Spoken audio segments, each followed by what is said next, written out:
إن الحمد لله نحمده ونستعينه ونستغفره ونعوذ بالله من شرور أنفسنا ومن سيئات أعمالنا من يهده الله فلا مضل له ومن يضلل فلا هادي له وأشهد أن لا إله إلا الله وحده لا شريك له وأشهد أن محمدا عبده ورسوله يا أيها الذين آمنوا اتقوا الله حق تقاته ولا تموتن إلا وأنتم مسلمون يا أيها الناس اتقوا ربكم الذي خلقكم من نفس واحدة وخلق منها زوجها وبث منهما رجالا كثيرا ونساء واتقوا الله الذي تساءلون به والأرحام إن الله كان عليكم رقيبا أما بعد فإن خير الحديث كتاب الله وخير الهدي هدي محمد صلى الله عليه وسلم وشر الأمور محدثاتها وكل محدثة بدعة وكل بدعة ضلالة وكل ضلالة في النار. Allah në falenderojmë dhe vetëm prej Tij ndihmë dhe falje kërkojmë. Kërkojmë mbrojtjen e Allahut dhe strehim tek Ai kundrejt ligësive të gjunaheve tona dhe kundrejt shpirtit tonë të prirë për të keqen nefsit tonë. Dëshmojmë dhe deklarojmë që nuk meriton të adhurohet askush tjetër me të drejtë përveç Allahut të vetmit të ortak dhe se Muhamedi është rob dhe i dërguar i Tij dhe vula të gjithë pejgamberëve.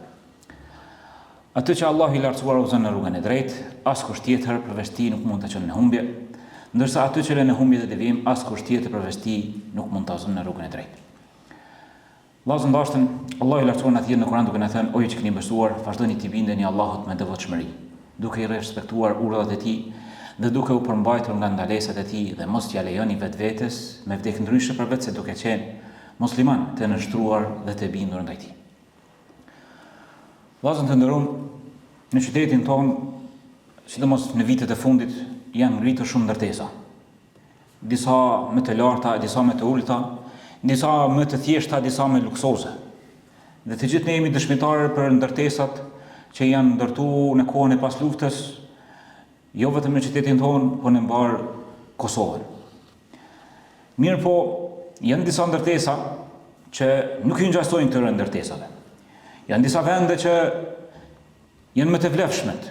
Janë disa vende të cilat Allah i lartësuar i ka përzgjedhur dhe nuk barazohen me asnjë ndërtesë prej ndërtesave të cilat njerëzit i marrin që të jetojnë në to apo të punojnë në to. Janë ato ndërtesa të cilat para se të ndërtohen nga bllokat, nga tullat, ndërtohen nga imani, ndërtohen nga zemra, ndërtohen me lutje e gjallërohen me adhurime të mëdha. Pra, janë shtëpi të Allahut, janë xhamitë e Zotit ku në të kryhen adhurimet më madhështore. Kryhet namazi, përmendet Allahu, lutet Ai, i drejtohen lutjet, mësohet Kurani, e mbahen ligjërata, e derse, e hutbe për Allahun dhe të dërguarin e Tij. Janë vendet më të dashura tek Allahu i lartësuar. Dhe këtë e thot Rasulullah sallallahu alaihi wasallam: "Ahabbul biladi ila Allah masajiduha."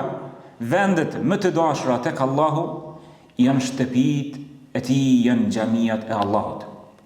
Allahu i lartësuar që t'i nderoj këto xhami, këto shtëpi, këto minare ku thirret ezani dhe thirret për në namaz dhe për në shpëtim, e përmend Allahu i lartësuar dhe i adreson vetes së Tij dhe thot: "Fi buyutin adhina Allahu an turfa wa yudhkara fiha ismuhu." Në këto shtëpi Allahu i lartësuar ka jep leje dhe ka urdhëruar që të përmendet emri i Tij dhe të ngritet dhe të lavdërohet emri i Allahut të lartësuar. Për me folë në lidhje me vlerën e xhamiave, keni dëgjuar. Besoj në shumë hutbe, në shumë ligjërata dhe basi keni dëgjuar. Mirë po dua që gjithë secili prej nesh të him në histori, në gjallërimin e xhamive, që t'ja ulojmë brezave të ardhmes këto shtëpi ku adhurohet Allahu i lartësuar dhe lutet vetëm Ai, dhe nuk i shoqërohet askush në adhurim dhe në lutje Allahut të lartësuar.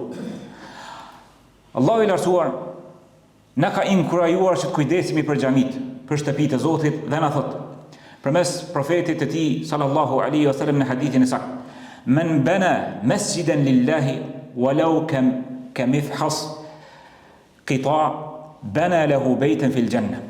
Kush e ndërton një shtëpi të Allahut, një xhami për Allahun e lartësuar, sinqerisht për të, qoftë ajo sa një strofullog i një pëllumbi, pra qoftë sa një fole e një zogu, aq e vogël, Allahu do t'ja ndërtoj atij një shtëpi në xhenet. Dhe thot pejgamberi sallallahu alaihi wasallam në hadithin tjetër, men gada laha warah a'adda Allahu lahu nuzal min al-janna kullama gada aw rah. Kush shkon apo kthehet në xhami, kush merr rrugë për me shkuar në xhami dhe sa herë kthehet pe xhamis, po thot pejgamberi sallallahu alaihi wasallam, i cili është më i vërtetë në fjalët e tij, dhe çdo gjë çfarë e thot me shpallje prej Allahut të lartësuar, në këtë hadith të saktë, po thot që kush shkon dhe kthehet nga xhamia, Allahu i lartësuar ja përgatit një gosti në xhenet, një shpërblim madhështor në xhenet. Pastaj kush e ka të lidhur zemrën e tij me xhami, e merr shpërblimin që ta dafus Allahu i lartësuar në hije, në ditën e gjykimit, në hijen e arshit të tij, ai i cili zemra e tij është e lidhur për xhamit, edhe nëse trupi i tij është në vend punën e tij, është në biznesin e tij, po zemra e tij është e lidhur për xhami, për faljen e namazit, për gjallërimin e xhamive, atëherë do ta merr këtë shpërblim me lejen e Allahut në xhami. Këto xhami vllazën, duhet të kujdesemi për to. Nuk është roli vetëm i imamit apo i muezinit të kujdeset për xhamin, apo kujdestarit të xhamisë. Gjithë secili prej nesh duhet të synojmë, të gjallërojmë xhamit, të kujdesemi për to, që të hyjmë në këto hadithe dhe këto ajete ku Allahu i lartësuar ju ka premtuar shpërblime madhështore atyre që i gjallërojnë xhamit. Madje Allahu i lartësuar dëshmon për besimin e atyre të cilët i gjallërojnë xhamit dhe thot innama ya'muru masajid Allahi man amana billahi wal yawmil akhir. Me të vërtetë i ndërtojnë xhamit, i gjallërojnë xhamit ata të cilët e besojnë Allahun dhe ditën e gjykimit. Pra Allah i lartësuar po dëshmon për besimin tënd në Allahun dhe në ditën e gjykimit, nëse ti kujdesesh dhe i gjallëron xhamiat. E nga gjallërimi i xhamiave fillimisht fillohet nga ndërtimi i tyre, nga kontributin në mirëmbajtjen e tyre, e më e rëndësishmja të marrësh pjesë në faljen e namazit me xhamat, të marrësh pjesë në ato derse që marrën në xhamia, të marrësh pjesë në ato kurse ku mësohet Kurani, ti dërgosh fëmijët tu në ato vend mësonjtorët e para, të cilat kanë qenë dhe është ngrit shteti i Islamit, ti marrësh dhe ti dërgosh fëmijët ta mësojnë fejen në xhamit e tyre. Nga se vallahi është turp për neve që fëmijët e muslimanëve me ditë çdo gjë, me ditë AI, inteligjencën artificiale, e me ditë programim, e me ditë dizajn, e gjitha këto shkenca bashkëkohore, e nëse i pyet a e din shahadetin, ngelin në provimin më themelor që duhet ta dinë më mirë se sa emrin e mbiemrin e tyre. Pyetni po dashur, merrni fëmijët e lagjës tuaj, fëmijët e juaj, të motrës apo të vllajt, pyetni, mosh 6-7 vjeçare, a e dini shahadetin? E nëse se di, ndërmerri masat, urgjentisht, mësoja shahadetin, mësoja çelësin e xhenetit. E ky çelësi i xhenetit, kjo dije e dobishme mësohet në shtëpitë e Zotit. Kështu i gjallërojmë xhamiat tona. Kështu hijim në shpërblimet të cilët Allahu i lartësuar i ka përgatitur për besimtarët të cilët i ndërtojnë dhe i gjallërojnë xhamiat.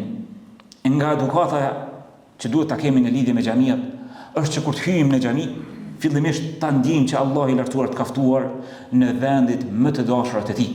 Të hysh me këmbën e djathtë, të dalësh me këmbën e majt, dhe kur të hynë në xhami, ta lutësh Allahun, Allahumma ftah li abwaba rahmatik, mi hap mua dyert e mëshirës sate, e kur del pe xhamisë mi lut Allahun e lartësuar, Allahumma inni es'aluka min fadlik, o Allah ty të kërkoj nga mirësitë e tuaja.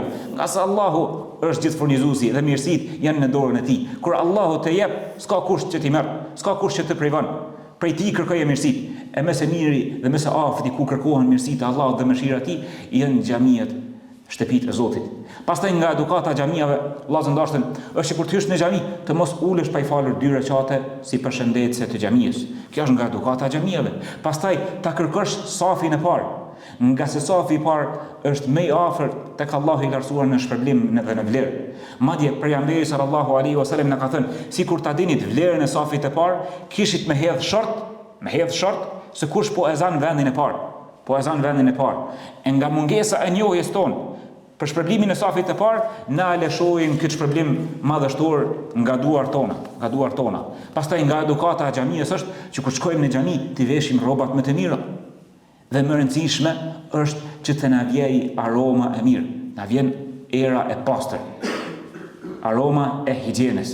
Të mos na vjen era e djersës, mos na vjen era e hudrës, e qepës apo gjërave tjera çfarë mund t'i dëmtojmë besimtarët. Ndërsa në hadith ka ardhur që pejgamberi sallallahu alaihi wasallam ka thënë që të mos shkoj dikush në xhami duke pasi që ka ngrënë hudër apo qep, e ti dëmtoj me lajket, nga se me lajket dëmtohen ashtu qysh lëndohen besimtarët. Andaj këto janë disa prej edukatës të xhamive, të cilët duhet t'i marrim parasysh dhe lutim Allahun e lartësuar të na ndihmojë të gjallërojmë xhamit, të respektojmë xhamit dhe të madhrojmë ato. Subhanakallahumma bihamdik la ilaha illa anta astaghfiruka wa atubu ilaik.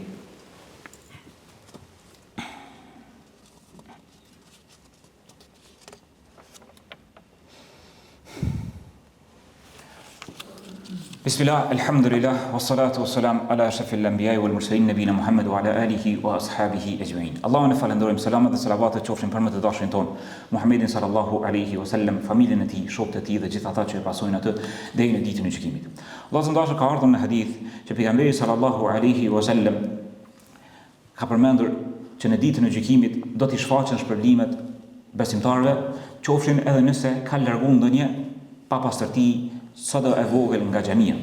Nëse këto janë shpërblimet të cilat Allahu i lartësuar i ka përmendur për ata që kujdesen për xhamit dhe kujdesen për mirëmbajtjen e tyre, për higjienën e tyre.